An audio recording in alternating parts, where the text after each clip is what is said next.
کیونکہ یہ جو ان کی آرگنائزیشن ہے، یہ جو دہشت گرد تنظیمیں ہیں، یہ ایک ایسی آرگنائزیشن ہے، کوئی پولیٹیکل پارٹی نہیں ہے، کوئی ان کی آرگنائزیشن نہیں ہے، یہ کوئی سارے لوگ ملے جلے ہوئے لوگ نہیں ہوتے، یہ اسائنمنٹ بیس ہوتے ہیں، اور ان کے کچھ لوگ کوئی کہاں سے چن کے کوئی جو ان کا لوکل کمانڈر ہوتا ہے تو وہ آرگنائز کرتا ہے، کیونکہ یہ تک انویسٹیگیشن کے قریب لوگ کر رہے ہیں کہ ان لوگوں کو، کیونکہ یہ جو تینوں لوگ تھے، یہ ایک وانا وزیرستان کا تھا، ایک لکی مروت کا تھا، تو یہ تینوں لوگ باہر سے تھے، تو ان لوگوں کے لیے یہ پاسبل نہیں تھا، اور ظاہر ہے کچھ لوگوں نے ان کو موٹر سائیکلوں پہ لا کے واقعے کی جگہ پہ کراچی پولیس آفس کے دروازے پہ چھوڑا ہے، اور ان کی ساری ریکی وغیرہ کی ہے، ان کو سارے جو بھی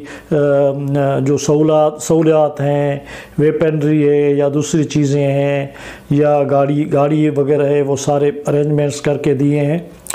تو ناظرین، اب ان انویسٹیگیشن کے نتیجے میں جو لوگ باتیں کر رہے ہیں، جن کا یہ سبجیکٹ ہے، وہ بہت ہی ایک بھیانک صورتحال بتا رہے ہیں، کیونکہ وہ انتہائی خطرناک ہے۔ اور دوسری طرف یہ ہے کہ ہمارے ادارے جو ہیں وہ بالکل ہی پریپیئر نہیں ہیں، اور ہمارے اداروں کی حالت یہ ہے کہ ہماری جو سب سے پرائمری ایجنسی ہے، لا انفورسمنٹ کی جو سب سے پرائمری ایجنسی ہے، پرائمری ادارہ ہے، وہ سندھ پولیس ہے، اور سندھ پولیس کی حالت یہ ہے کہ ان کو ساری کراچی کے اندر سندھ پولیس کو یا تو قبضوں کے حوالے سے استعمال کیا جاتا ہے، اور یا دوسرے کاموں میں استعمال کیا جاتا ہے۔ یہ کراچی جو ہے ایک بہت ہی بڑا جو ہے وہ ایک جو کرائم سینڈیکیٹ ہوتی ہے، انٹرنیشنل گینگز ہوتے ہیں، ان کا شہر ہے۔ یہاں پہ زمینوں پہ قبضہ سب سے بڑا جو فیکٹر ہے، زمینوں پہ قبضہ، سرکاری زمینوں پہ قبضہ، بلکہ جن کی بھی لوگوں کے کوئی غریب ہیں، کوئی طاقتور لوگ نہیں ہیں، ان کے زمینوں پہ قبضہ کیا جاتا ہے۔ دوسرا، اسلحے کا بہت بڑا کاروبار اس کے شہر میں ہوتا ہے،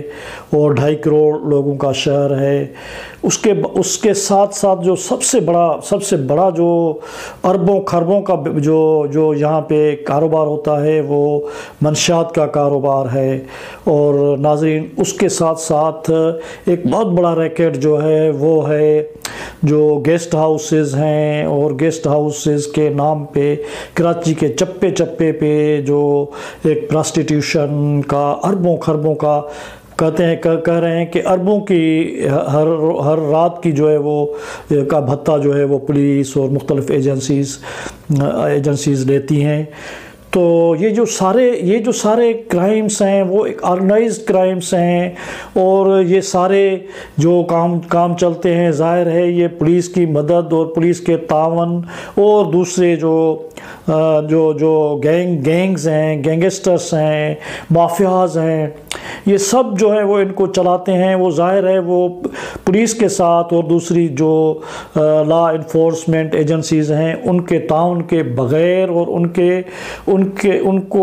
کو ایک بہت بڑا کمائی کا حصہ دینے کے سوا یہ سب کچھ نہیں چلتا۔ کراچی ایک بہت بڑی خطرناک صورتحال ہے۔ کراچی ایک ٹائم بم ہے، 2.5 کروڑ لوگوں کا شہر ہے۔ ہم نے ناظرین یہ بھی بہت مرتبہ اپنے ولاگس میں نے اپنے بکس میں، اپنے کتابوں میں، آرٹیکلز میں ہمیشہ لکھا ہے کہ ہمارے حکمران طبقوں کو اور خاص طور پہ سیکورٹی اداروں کو کراچی کی اس صورتحال پہ خاص طور پہ نظر رکھنا چاہیے، کیونکہ یہ جو سارا اللیگل کاروبار ہے، اربوں خربوں روپیوں کا جو کاروبار ہے، جس میں ہیروئن کی اسمگلنگ اور منشیات، international gangs, international mafias involve ہیں، ان کے ساتھ ہمارے اپنے لوکل مافیاز ملے ہوئے ہیں، اور ان کے ساتھ ہمارے اداروں کے بہت سارے لوگ ملے ہوئے ہیں۔ خاص طور پہ یہ جتنے بھی کرائمز ہیں، ناظرین یہ جتنے بھی کرائمز ہیں، یہ زمینوں پہ قبضہ ہو، یہ اسلحے کا کاروبار ہو، یہ منشیات کا کاروبار ہو، یہ پراسٹیٹیوشن کا کاروبار ہو، یہ سب پولیس اور ہماری ایجنسیوں کی مدد اور ان کی اجازت کے بغیر چل ہی نہیں سکتا۔ جو لوگ، جو صحافی یا جو ادارے ان ساری چیزوں کے بالکل قریب رہتے ہیں اور ان کو پتہ ہے کہ وہ لوگ تو نام بتاتے ہیں کہ کون سے ادارے کا کون سا بندہ ہے جو یہ سارے کام سنبھال رہا ہے۔ جیسے کہ آج کل کراچی کے حالات میں سندھ حکومت اور سندھ حکومت کے کرتا دھرتا جو حکمران ہمارے طبقات ہیں، وہ ان ساری معاملات کو جو لک آفٹر کرنے کے لیے سسٹم کا نام دیتے ہیں کہ آپ کوئی بھی کام جو ہے وہ سسٹم جو ہے، اور اس میں بھی ایک نام دیا جاتا ہے، مجھے نام لینا نہیں چاہیے لیکن وہ عرف عام ہر کراچی میں اور جتنے بھی لوگ ہیں وہ سب وہ اس کو جانتے ہیں۔ وہ کردار وہ علی حسن بروہی کا کردار ہے، وہ جس کے لیے بارے میں کہا جاتا ہے کہ وہ کبھی جو ہے وہ بس کنڈکٹر تھا، لیکن آج وہ بڑے بڑے جتنے بھی پولیس آفیسرس ہیں، جتنے بھی ریونیو کے آفیسرس ہیں، جو بھی ان کاروبار خاص طور پہ پولیس اور ریونیو اور انٹیریئر منسٹری کے جتنے بھی کاروبار لنکس ہیں، ان کے بارے میں جو فائنل ڈیسیشن کرنے والا وہ بندہ ہے۔ اور آپ ناظرین آپ سمجھ سکتے ہیں کہ وہ بندہ اگر بس کنڈکٹر سے اس پوزیشن پہ ہے تو ظاہر ہے اس پہ کسی کا تو ہاتھ ہے، اور کسی کے پاور سے، وہ اس کا اپنا پاور تو نہیں ہے، کسی اور کا وہ پاور استعمال کرتے ہیں۔ لیکن کہنے کا مطلب یہ ہے کہ اب اگر پولیس اور اگر لا انفورسمنٹ ایجنسیز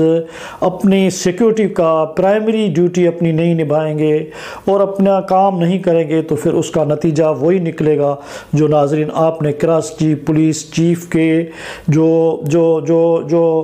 آفس پہ جب حملہ ہوا تو ہم نے دیکھا کہ کراچی پولیس کے چیف کے آفس پہ CCTV کیمراز لگے ہوئے نہیں ہیں، اور جو ان کے سیکیورٹی کے لیے باہر کی جو 3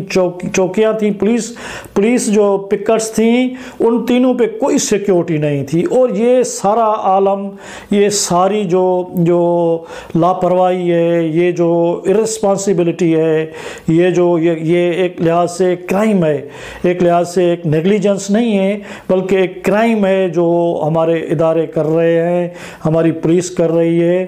اور اس کا ریزن کچھ بھی ہو لیکن اس کی بہت بھاری قیمت ادا کرنی پڑے گی۔ اور اس کے حوالے سے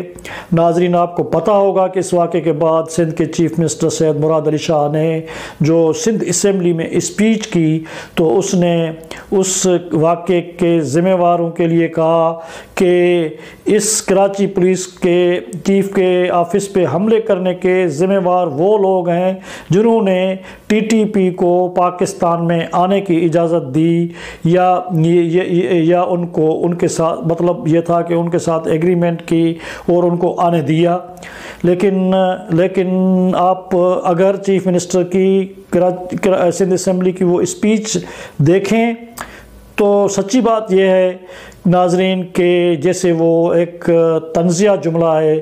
کہ اس کی جو ہے وہ کانپیں ٹانگ رہی تھی، جس کا مطلب یہ ہے کہ اس کی ٹانگیں کانپ رہی تھیں اور چیف منسٹر کی ٹانگیں کانپنی چاہیے۔